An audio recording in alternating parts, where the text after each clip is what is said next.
it's me, Renee. I'm back. So today, right now, it's the evening for me. So the first day of history reading challenge has ended. Well, ended, more or less ended. I did actually end up finishing one book. I listened to the whole audiobook of She Came to Slay, a Harriet Tubman story by Dunbar. Erica Dunbar something. I'll link it down below anyway.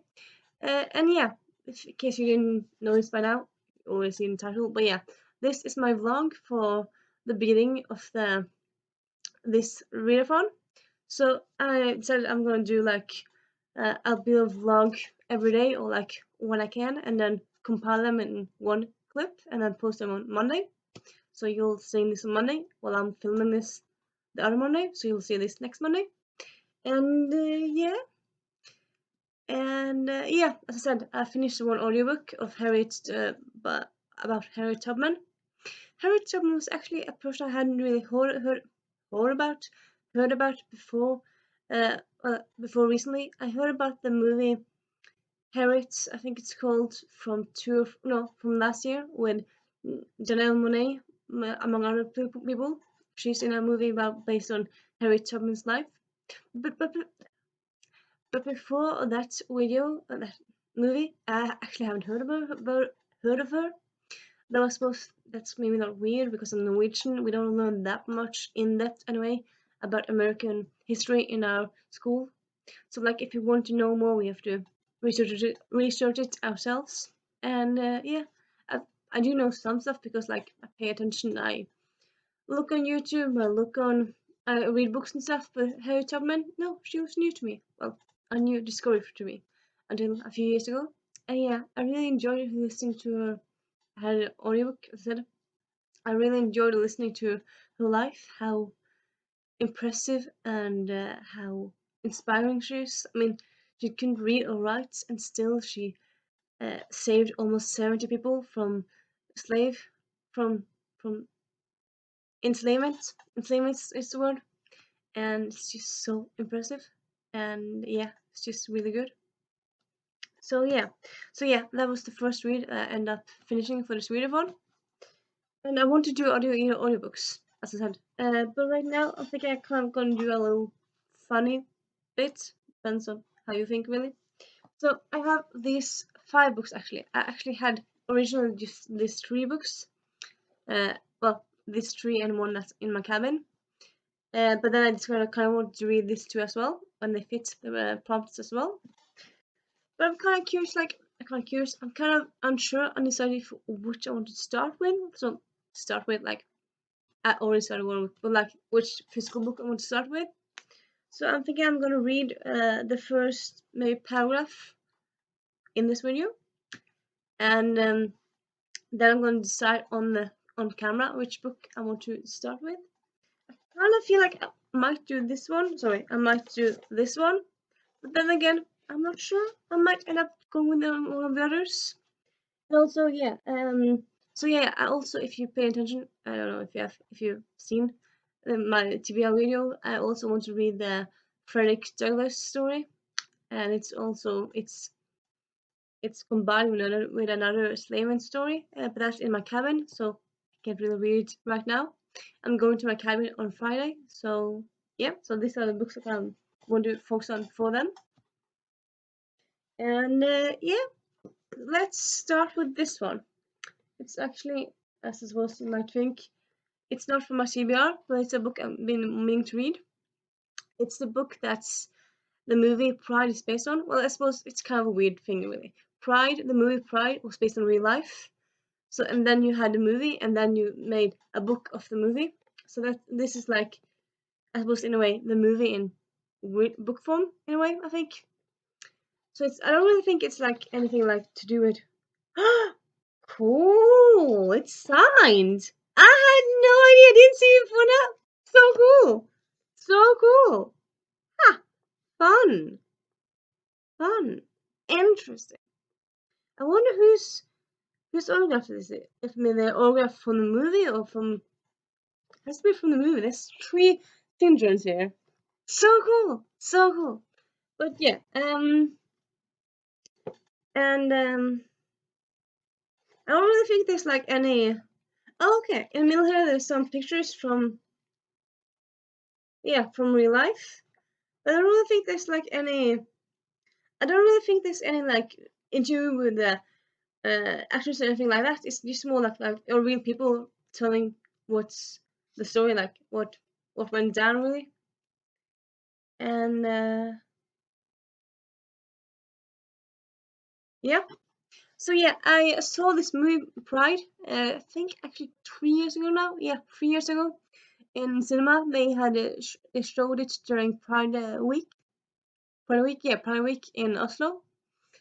And yeah, it's a great movie about LGBTQ activism in the 1980s. In 80s, yeah.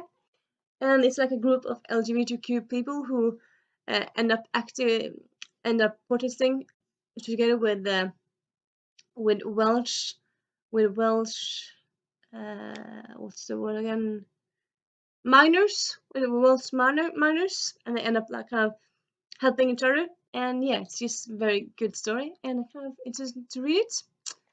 And yeah, let's see how this is written. Ah, it's so cool inside. Cool. Oh, there's like 3 stars to it. Okay, I'll just read that as well. Shall the miners be beaten by starvation? Shall the cry of a child for food break the hearts of Britain's strongest men? A.J. Cook, leader, Miners' Federation of Great Britain, 1926. Something I like. I'm not unsure, like, if I'm going to read the beginning of something, should I start by the first chapter? Should I start prologue? Where should I start? Now I just end up reading the kind of like the dedications in a way, or preface, dedication. What would you call this? Yeah, I'm gonna read it out loud anyway. One of the reasons I support miners is that they dig coal. They go down and do it. I mean, would you go down a mine and work? Mark Ashton, founder, Lesbians and Gay Support Miners, 1984. Dykes plus faggots say, right on, Arthur. Lesbian and Gay Support Miners placard. Num Demo, London, 24 February 1985. So yeah, that's just like the dedication thingy. I'll say it's dedication, yeah, probably. Yeah, because this is called preface. So yeah. So then you have, yeah, so this is how it all starts, preface. Friday, 26th of October 1984. Dulay Valley, South Wales. It was past midnight and they were lost. The 2 ancient and battered minibuses had set out from London many hours before.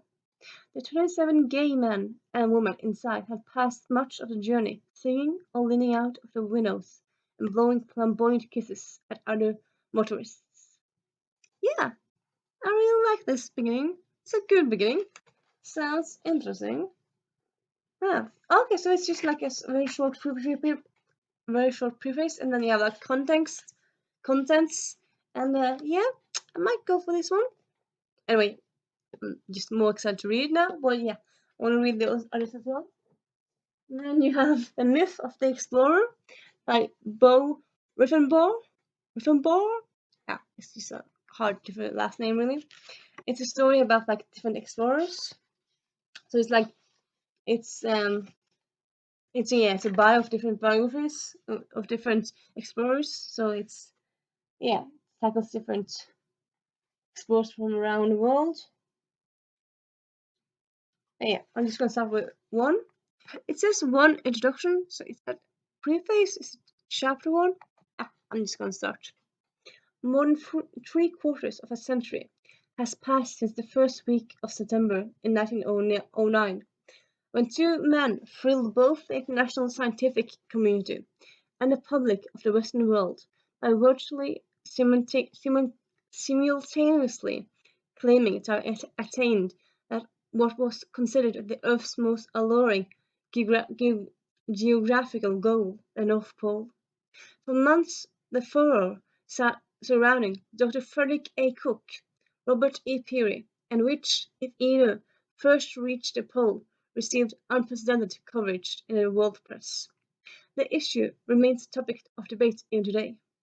So, okay, so it seems interesting. It seems a bit more, I'd say it's maybe a bit more drier, but like, it's not like a long book anyway. So, yeah, I plan to read it anyway. I kind of want to read anyway this readathon. Maybe not my first pick, my first read. Let's see. We have Vienna, 1814. How the conquerors of Napoleon made love, war, and peace at the Congress of Vienna by David King. Ooh, very beautiful start. Beautiful preface, pre-pages. I don't know. The dedication in this one is kind of, it's just to my parents. I don't know, maybe I'm just a bit, almost out of picture, sorry. Maybe I'm a bit spoiled now, but like lots of fiction dedications now, like to the outcast, or like to the gays in the world, or like to the people who love Veronica Mars. Like there's some stuff like, I don't know, I kind of think it's boring when you just have like to my parents or to my sister or to my family. Like I suppose like if you have to my family who helped me through this writing or helped me through a hard time, fine. Or like in a way that Dirk Lanny does it, like to my future nieces who can't read this for many years and blah blah blah. But like if my parents find it a bit boring, a bit uninspiring, but gonna read on a bit more. First is contents, of course, and preface. Okay. May 4th, 1814. The tall, sleek frigates, HMS Undaunted, slowly made its way toward a tiny fishing harbor. 24 exhausted rowers helped steer this graceful vessel to the hastily constructed wooden quay. I don't know. Assembled crowds cheered themselves hoarse, and buckets of flowers floated on the water to welcome the strangers. On board was the new Emperor of Elba, absolute sovereign of every bit of the 16-mile-long island. Yeah, it's interesting. It kind of feels like a way like a fiction writing. It's not like I read. I think it was, yeah. I read one non-fiction book last year, or one at least one last year for non-fiction November, and I remember one of them being, it was interesting facts, but it was just written very dryly. So this one seems more alive in a way, and I like it.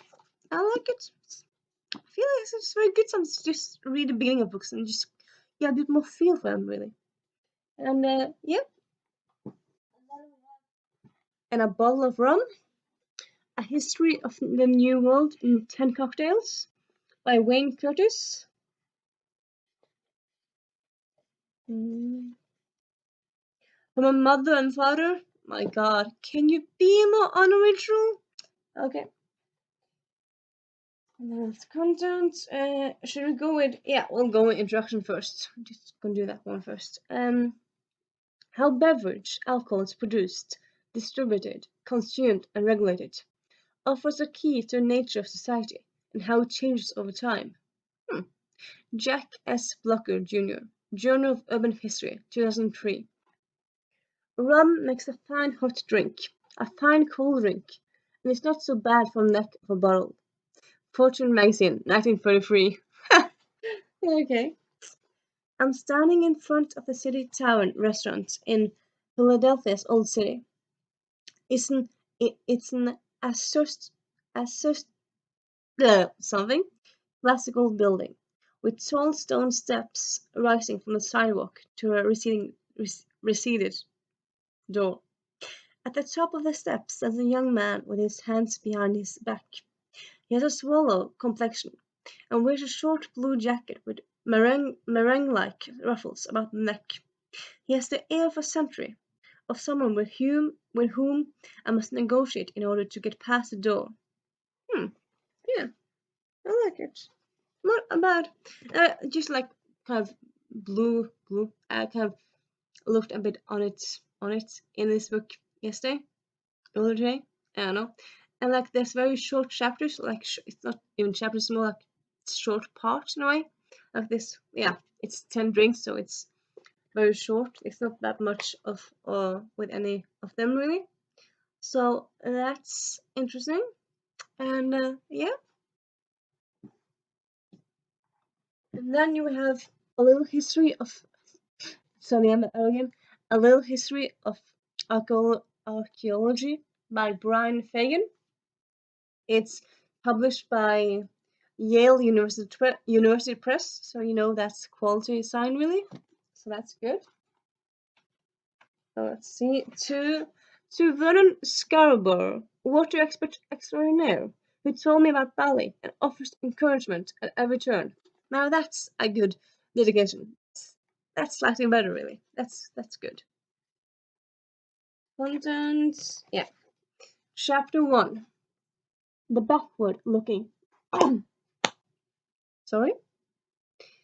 The backward looking curiosity. So it has titles and it has a chapter number and a chapter title.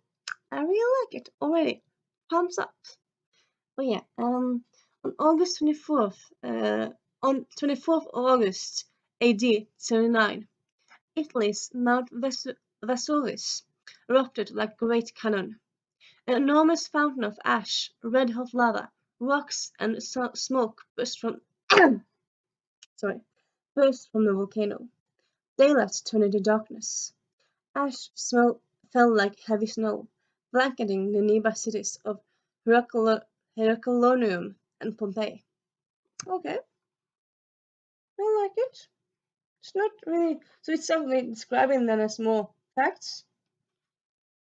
I like it. I like it. Okay, so which am I going to start with then? Like, I suppose I might start with today. I'm thinking I'm probably gonna start with tomorrow, though I might be wrong. Um, I'm thinking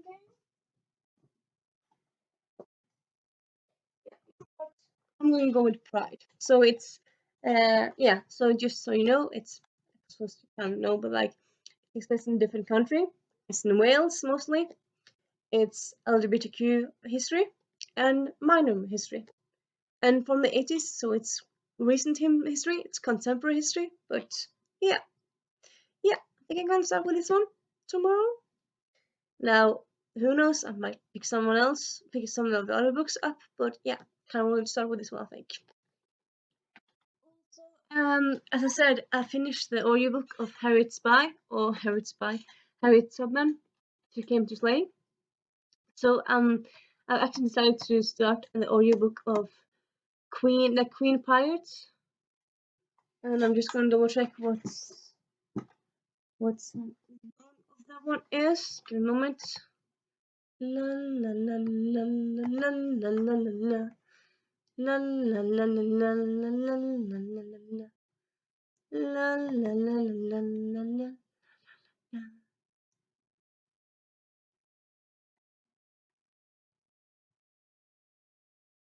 The story of Sheng Xiaoguo. I probably butchered that one, but yeah. And it's by Helen Blacker. I'll link down below. It only takes 50 minutes, so it's a quick audiobook. I'm thinking I might end up just listening to quick audiobooks, so I don't know. It's hard to say really. So yeah, I'm gonna do that one on audio next, and then after that I have an audiobook on hair, Black American girls' hair. It's called Twisted. That Justin from Ghost Reader read and liked. Well, I haven't checked out his review of it, but I think he's liked it. But yeah, I want to try that one as well. Have it an audiobook. And also an audiobook, I have Indigo by Beverly Jenkins, which is a non-fiction, a fiction book on a fiction historical book. It's fiction historical with a black protagonist uh, and black author. So yeah, and I've heard really good things about it. Also, yeah, just give me a moment. Give me a moment.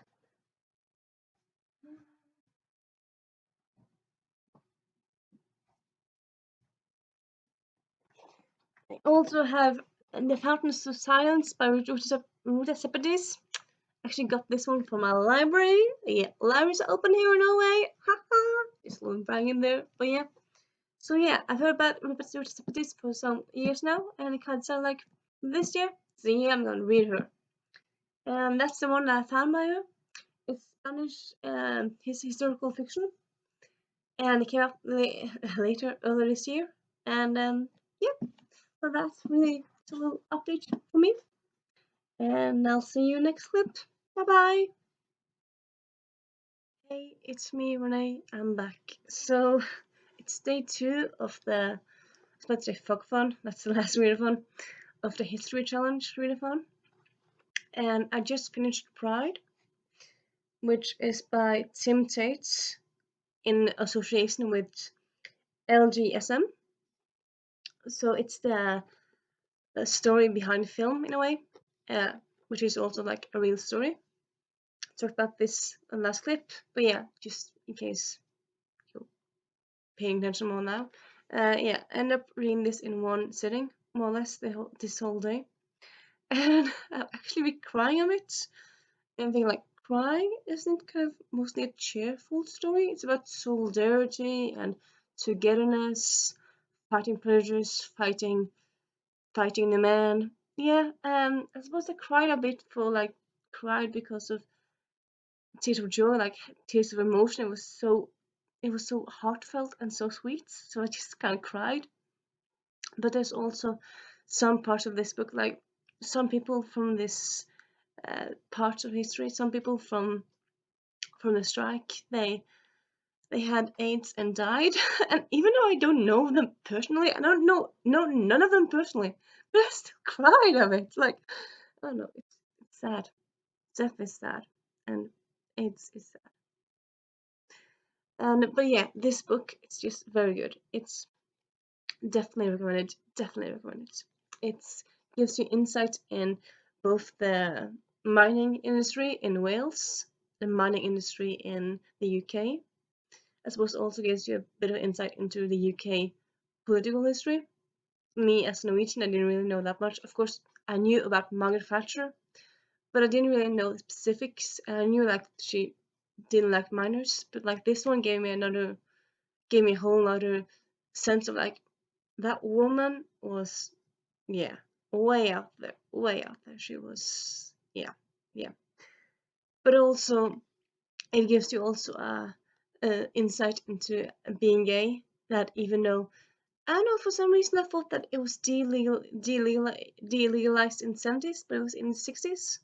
But even though it was illegalized in the 60s, they still had like they couldn't gather in like public places. They couldn't dance together. They couldn't have parties together. There was so many things that were still illegal, even though being gay was legal in the 80s and 70s. There was still a lot of things they couldn't do. And it's just like, why? I don't know, it's probably just me being naive, but I don't understand why you have like laws against loving people of the same sex or like loving people of both sex. Why do you have that? It's just, to me, it's just so strange. I mean, maybe you don't understand or maybe you don't know them, but to have laws against stuff like that baffles me. I don't understand it. I don't, yeah, it's just weird.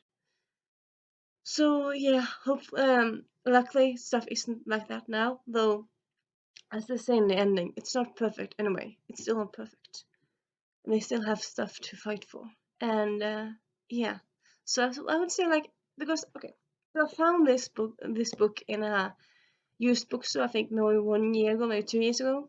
And as I said, it's based on a real story, but it's also like the story behind the movie. In a way, like it's an inspiring true story behind the film, which is true, but like the film was based on real life. So I thought like, should I buy this because I've seen the movie? Is it interesting to read this as well? Because sometimes books behind a movie is kind of just like the same story. It's not very different. Maybe the source is like kind of talking to actors, talking to it's not that interesting.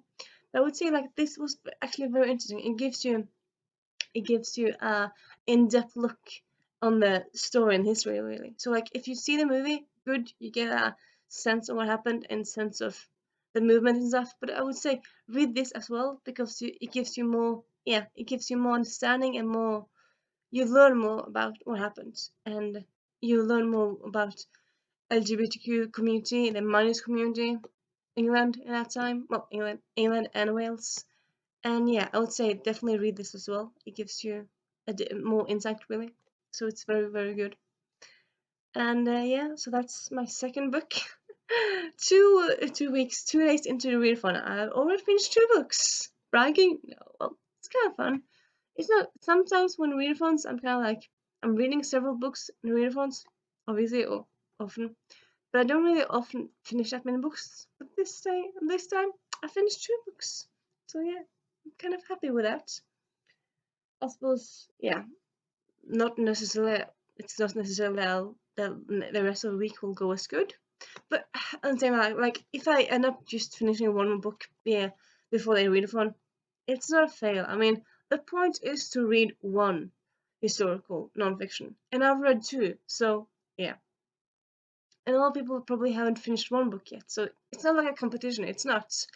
But I'm just kind of happy with myself that I've managed to finish 2 books, though even though it's not that weird in a way because I read fast, I have lots of time for reading, and I read quickly, and I prioritize reading.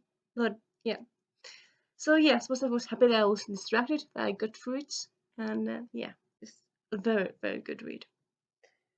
I suppose in a way, just kind of feel like if I had to say something, I kind of felt like it was kind of fun to like have like a chapter or two or like a few pages with like uh, quotes from the actors from the movie. Other than that, no, I really enjoyed this book. Highly recommend it. Definitely, definitely recommend it. Yeah.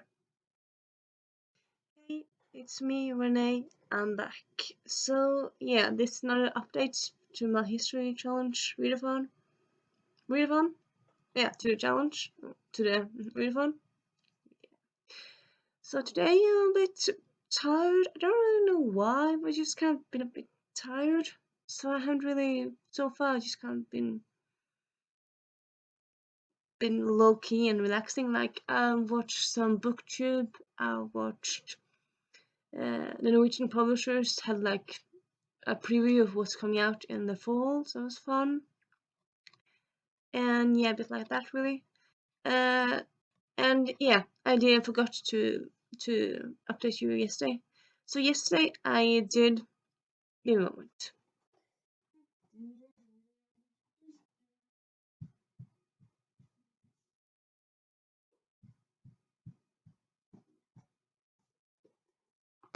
I started in a bowl of rum by Wayne Curtis. I got like 5 pages in, so yeah, I didn't read a lot in it. But I read a bit in it. And I also went for a walk. Well, shortish. So I was walking for like 3 hours maybe. And then while I was walking, I was listening to Twisted, a history of black hair, and it's by Emma Dabry. She's a Irish black Irish female. She's a journalist. She's written a lot about being black and Irish. And yeah, I really liked, and she narrates the story herself. I really enjoyed that one. I'm like maybe 2 or 3 hours into it now. You think more, but like sometimes I stop the audiobooks. I didn't listen all while I was walking, and yeah. So yeah, that's what I kind of listened to and read yesterday. I didn't do much, but hey, you can't finish a book every day. I suppose you can, but it's kind of unlikely, and it's not something you should expect. So yeah, that's how yesterday happened. And as I said, today I haven't really read or listened to anything yet. I'm not sure if I will because I'm not really feeling like reading or listening to audiobook. It was a might, but so far I'm not really in the mood for it really.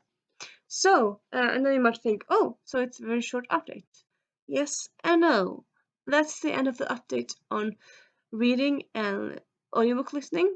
I do have, in a moment, okay, so yesterday I went to the library. I got some books there. Yes, here in Norway, libraries are open. Yeah, It's a bit lagging, sorry, but they are. I think it's kind of fun to brag a bit about that. It's kind of nice. But yeah, so yeah, I went to the library and got a bag full of books. And then I worked yesterday. It's Wednesday. I work in the bookstore. So yesterday I love the books that I ordered because I get discount. Yeah, I ordered a lot of books and they came yesterday. So yeah, this is a little book haul. Both library and bookstore haul. Bookstore haul. So I'm gonna do the library first. Books first. And most of these are non-fiction, some are fiction. And as is the first one. It's Dear's Blue by Tracy Rees. So this is Norwegian version of it, obviously. You see it has a in it. You don't see, you see it now. It's a Norwegian letter. And yeah, it's adult historical romance. It's set around 1920s. So Blue is the daughter of a rich nobleman or rich man. No, I think he simply is rich. I don't think he's noble. It's not specified. But anyway, so her dad has a dinner. Yeah, dinner. It's like a dinner words. Has a dinner party, and then it invites a lot of people. And like halfway through, it's like starts to have a speech, and it says, "I'm gonna make a competition. The one who makes the best love letter to my daughter gets to marry her." Which is what? So archaic and just what? What? So yeah, that's kind of interesting. And then of course, Blue, she doesn't want anything like this to happen, so she makes her own plan. And yeah, this one kind of intrigues me. It looks fun, and yeah, kind of want to get it. Kind of did want to get it in English, but didn't find it in English, so what have you. It is what it is. And it won't.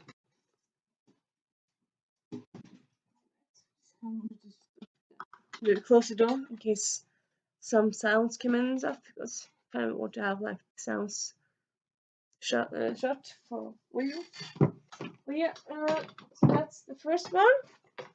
Then we have skråtekst. Skjelllitteratur fra 16 unge forfattere.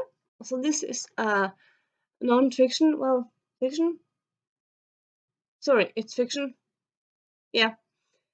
Written by queer authors in Norway, young queer authors. And that's actually something I don't really see that much in Norway. Of course, but we do have some queer authors, but we don't really have a lot of them that's like has like queerness at the front. And at least we don't really have either like queerness where they have short and young authors. So that's fun. So this one really intrigues me. It's not long. It's like it's actually under 200 pages, so it's a quick one. But yeah, I'm excited to get this one. Why do I keep saying that?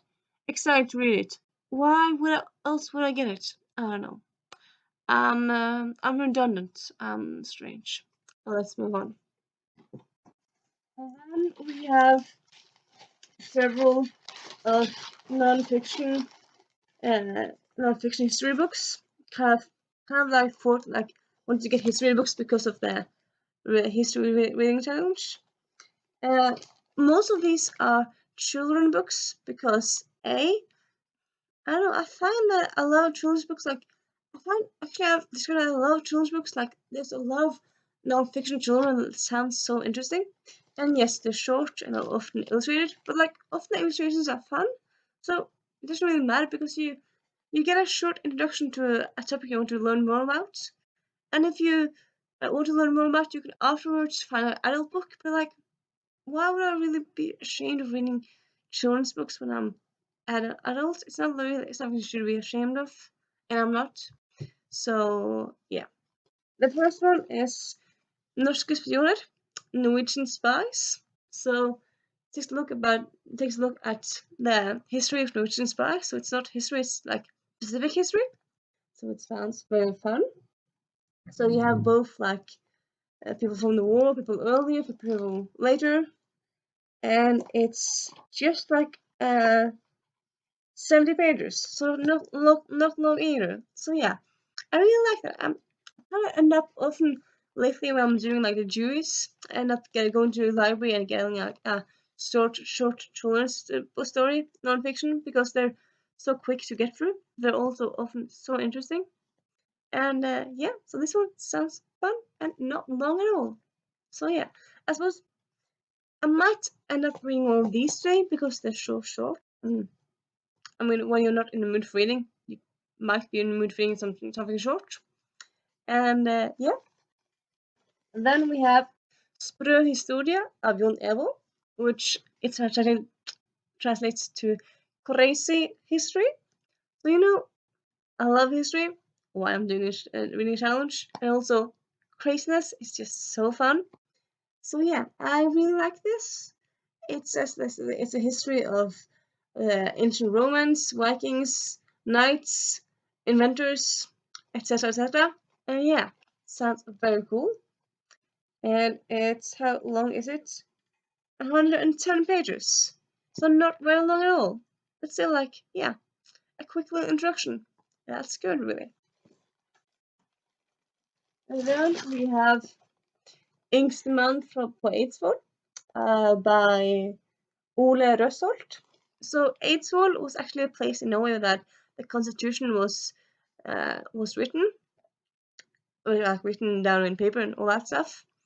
And yeah, so there's I think actually, God, yeah, actually 6 years now ago, we had yeah, 100 anniversary of the 200 anniversary of the constitution, and a lot of books were written because of that and stuff. And yeah, this is probably one of them. So Yngstemann means the youngest one, so it's the youngest from in Eidsvoll, and so it's not a long book. It's 75 pages. It's not long either, but yeah, fun little book to get my hands into, my brain into. You know, brain into. Yeah, I'm weird today. What aren't I weird?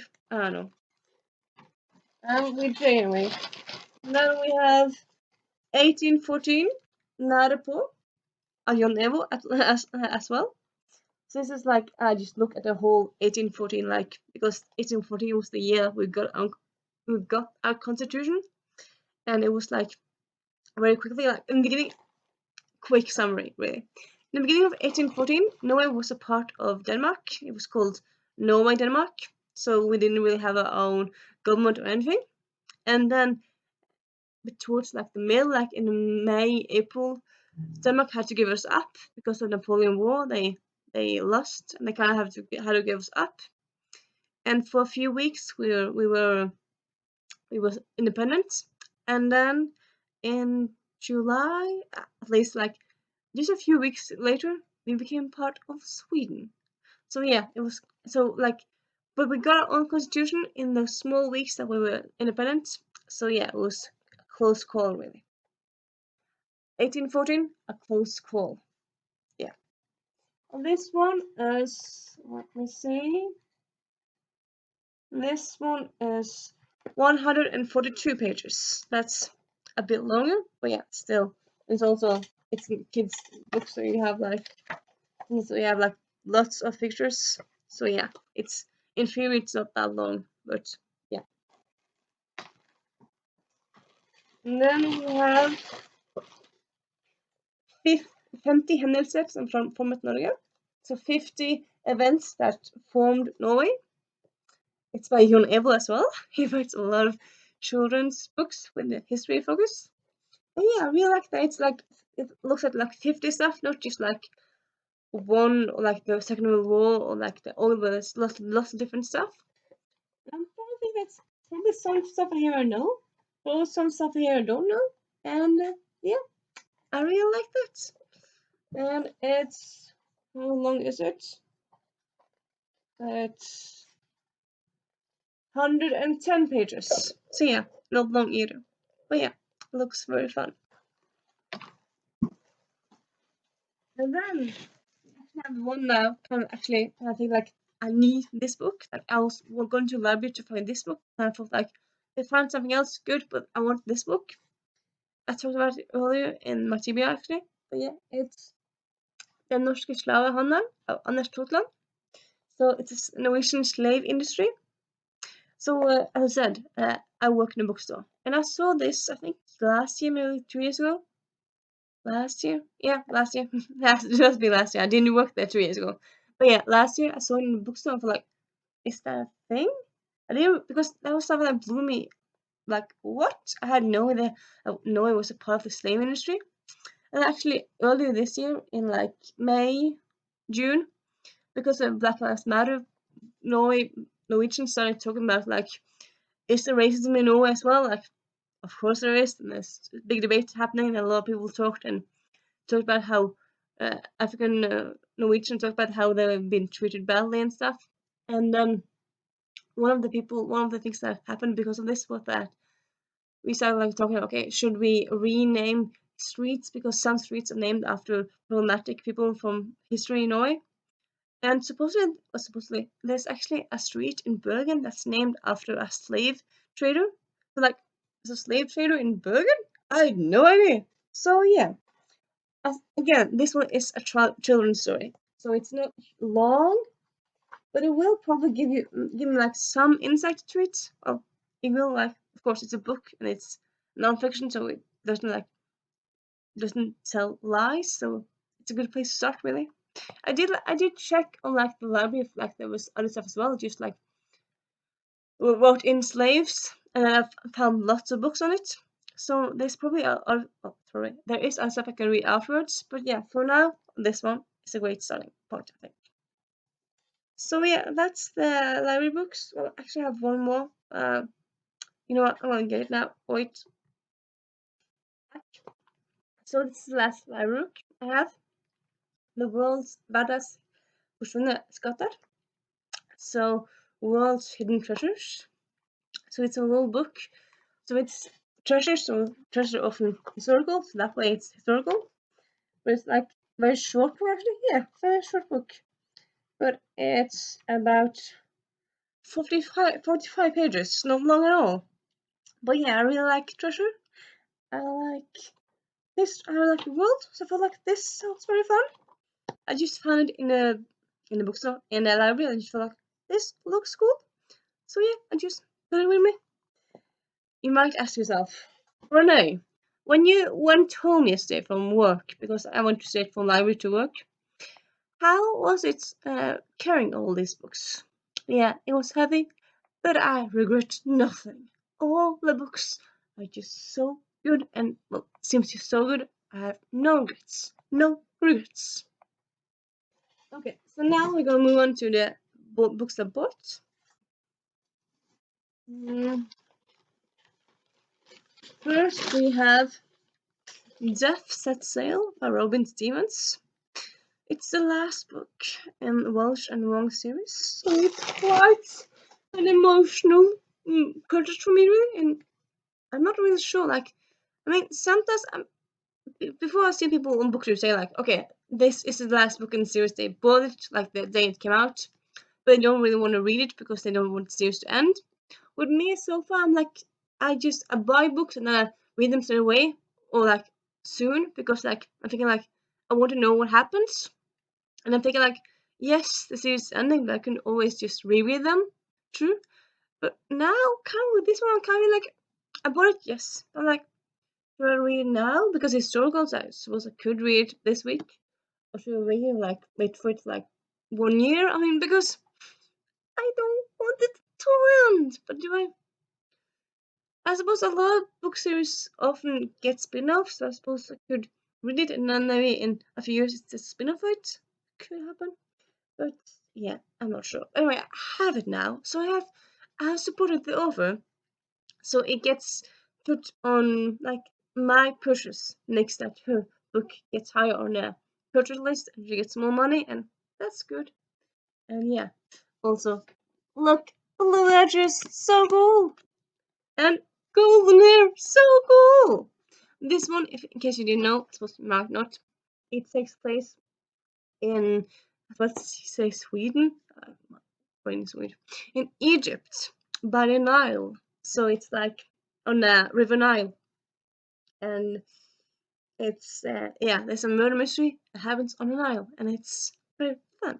Well, I'm thinking it's very fun. I don't know if it is very fun because I haven't read it, but the rest of the series is fun. So I'm assuming here, and yeah.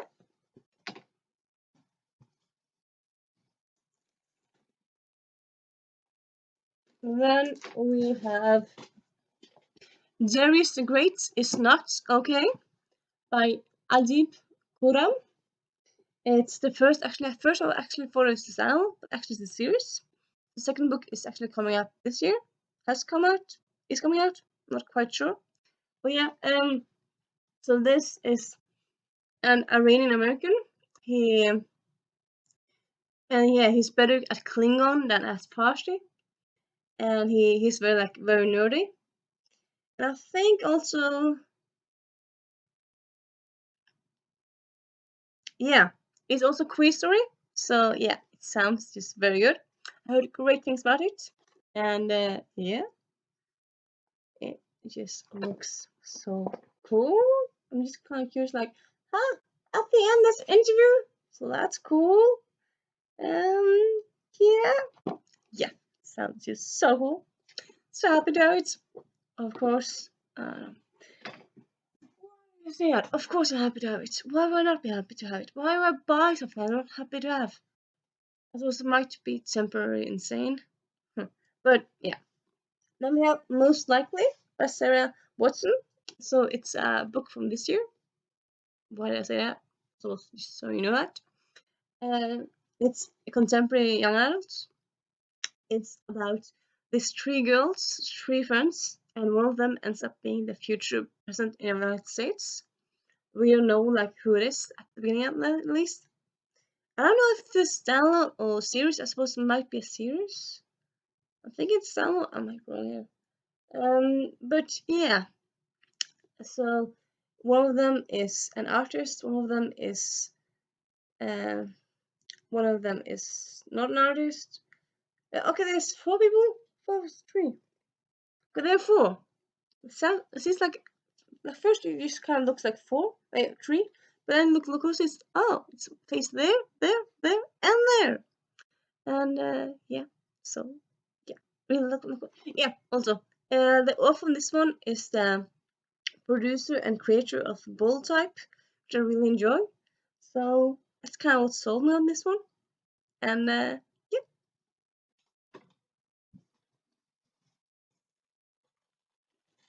And then we have Cinderella is Dead by Helen Byron.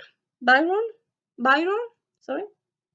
It's a Cinderella retelling with a black protagonist. That sounds so cool. And it's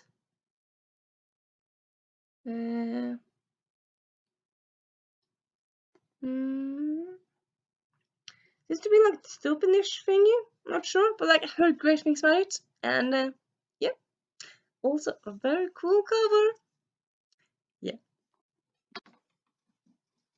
And then we have two very timely books. One of them is Stamped by Jason Reynolds and Ibram X. Kendi. So this one I'm actually reading with a book club that I have started. We were planning to like start reading it in July, but then in July none of the bookstore had it available. I did actually find this in audiobook on my audiobook app, but I can't read. Like I can't want to read it. I can't feel like in audiobook. I don't know. Sometimes I feel like it's better to read than to use the audiobook. I suppose it depends like who you're talking about and stuff, but yeah, I don't know. For me, I felt like I kind of wanted the book, and now I have it. So yeah, very happy. But as I said, yeah, I did start it on audiobook, and I didn't really enjoy it. But I just kind of felt like it was kind of would be better to like read it. I can't really explain how or why, but I just kind of I felt in a way that I would understand or like uh, read or like understand topics better if I was reading and not listening to audiobook. I suppose mostly when I'm listening to audiobooks, I'm listening to fiction. So listening to non-fiction, I suppose. Yeah, I did just listen to Harriet Tubman story, but I think in non-fiction, I think it's better to listen than to just about one person. But when like it's about a cause, I don't really know. But yeah, anyway, I have it now, so happy, quite happy. We have The Source of Self-Regard by Toni Morrison. It's a book that we're reading for read well. So it's the group read from Talkathon that happened last month in July. I didn't get to it, but then Tony, I don't know what I'm saying. Noria talked a lot about in a live chat, and I thought like, yeah, that one seems very good. I'm buying it. And a lot of us didn't really get to it in July, so we're gonna read it and then talk about it in August or like September. I don't really think there's a date yet, but yeah. And yeah, so that's how that is really. I hope you liked this little insight into my day. And bye bye.